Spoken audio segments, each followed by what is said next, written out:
Assalamualaikum warahmatullahi wabarakatuh. Perkenalkan, nama saya Cahaya Pertama dengan NPM 2314131002. Saya dari jurusan Agribisnis Fakultas Pertanian Universitas Lampung. Di sini saya akan menjelaskan materi mengenai pendidikan anti korupsi. Di sini saya akan menjelaskan mengenai pengertian dari pendidikan anti korupsi, pengertian korupsi itu sendiri.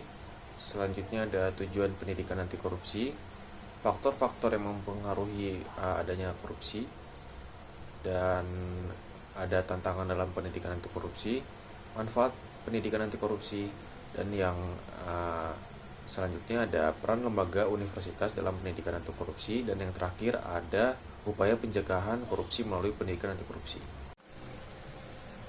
Yang pertama saya akan menjelaskan apa sih pendidikan anti korupsi itu.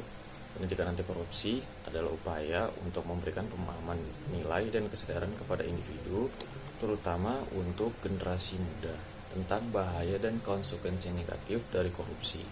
Jadi, pendidikan anti korupsi itu bertujuan untuk memberikan pemahaman nilai-nilai kebaikan untuk menjauhi segala tindakan atau konsekuensi negatif dari korupsi tersebut. Selanjutnya ada tujuannya. Tujuannya adalah untuk menciptakan masyarakat yang memiliki integritas tinggi, bertanggung jawab, dan tidak terlibat dalam tindakan korupsi.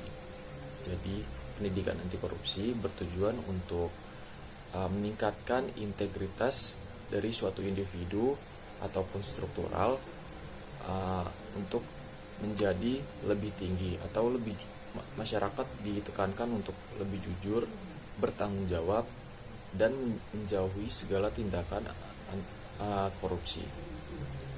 Selanjutnya, pengertian korupsi itu sendiri. Korupsi merupakan perbuatan melawan hukum untuk memperkaya diri sendiri, menguntungkan diri sendiri atau orang lain, atau suatu korporasi menyalahgunakan wewenang maupun kesempatan atau sarana yang ada padanya karena jabatan atau kedudukannya, yang dapat merugikan keuangan negara ataupun perekonomian negara. Tujuan pendidikan anti korupsi. Tujuan pendidikan anti korupsi adalah menciptakan masyarakat yang memiliki pemahaman yang baik tentang bahaya korupsi, serta memiliki komitmen untuk melawan korupsi.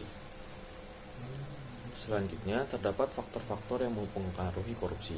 Korupsi dapat dipengaruhi oleh berbagai faktor, baik dari segi individu maupun struktural dalam sebuah masyarakat. Ada dua faktor yang dapat mempengaruhi terjadinya korupsi. Antara lain ada faktor internal, yaitu faktor dari dalam. Yang kedua itu ada faktor eksternal, yaitu faktor dari luar. Faktor internal terdiri dari 4 faktor. Yang pertama ada sifat tamak manusia. Yang kedua, moral yang kurang tepat menghadapi godaan. Yang ketiga, ada gaya hidup yang konsumtif. Yang keempat, tidak mau atau malas untuk bekerja keras. Keempat faktor tersebut dapat memunculkan sifat-sifat atau bibit-bibit untuk suatu individu melakukan kegiatan korupsi. Yang kedua ada faktor eksternal atau faktor dari luar. Faktor eksternal terdiri dari satu, kurangnya keteladanan dan kepemimpinan elit bangsa. Yang kedua, rendahnya gaji pegawai negeri sipil. Yang ketiga, lemahnya komitmen dan konsistensi penegakan hukum dan peraturan perundang-undangan. Yang keempat ada rendahnya integritas dan profesionalisme. Yang kelima ada mekanisme pengawasan internal di semua lembaga perbankan, keuangan, dan birokrasi belum mapan. Selanjutnya ada tantangan dalam pendidikan anti korupsi. Tantangan dalam pendidikan anti korupsi antara lain adalah skeptisisme masyarakat terhadap upaya pencegahan korupsi, rendahnya kesadaran individu terhadap pentingnya etika, dan rendahnya keterlibatan aktif dalam gerakan anti korupsi. Jadi, dalam upaya pemerintah untuk memberikan edukasi mengenai anti korupsi juga memiliki tantangan, antara lain skeptisisme masyarakat yang masih ada, dan rendahnya kesadaran suatu individu, serta rendahnya keterlibatan suatu individu dalam gerakan anti korupsi. Selanjutnya ada manfaat pendidikan anti korupsi. Pendidikan anti korupsi memiliki manfaat yang luas, antara lain meningkatkan kesadaran masyarakat terhadap pentingnya transparansi dan akuntabilitas, menjaga integritas institusi, dan menciptakan lingkungan yang bersih dari korupsi. Selanjutnya ada peran lembaga universitas dalam pendidikan anti korupsi. Peran lembaga universitas dalam pelaksanaan dan pengelolaan sistem pendidikan harus turut ambil bagian. Tanpa adanya kerjasama yang baik antara dosen dengan lembaga universitas, yakni kepala rektor sebagai pengambil kebijakan secara langsung, mustahil program-program pendidikan anti korupsi yang diwacanakan pemerintah sejak tahun 2009 sampai sekarang bisa tercapai.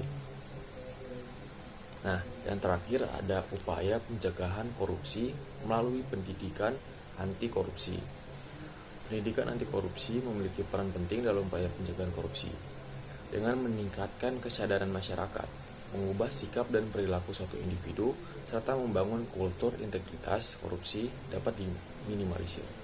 Jadi, pencegahan korupsi dapat dilakukan dengan meningkatkan kesadaran individu per individu, serta mengubah sikap dan perilaku mereka, dan juga kita harus membangun integritas atau dalam tanda kutip itu jujur dalam suatu individu supaya masyarakat di Indonesia ini bisa diminimalisir untuk melakukan tindakan korupsi.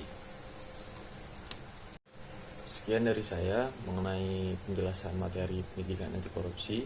Kurang lebihnya mohon maaf. Maaf bila terdapat kesalahan kata maupun kesalahan-kesalahan kata. Sekian dari saya. Wassalamualaikum warahmatullahi wabarakatuh.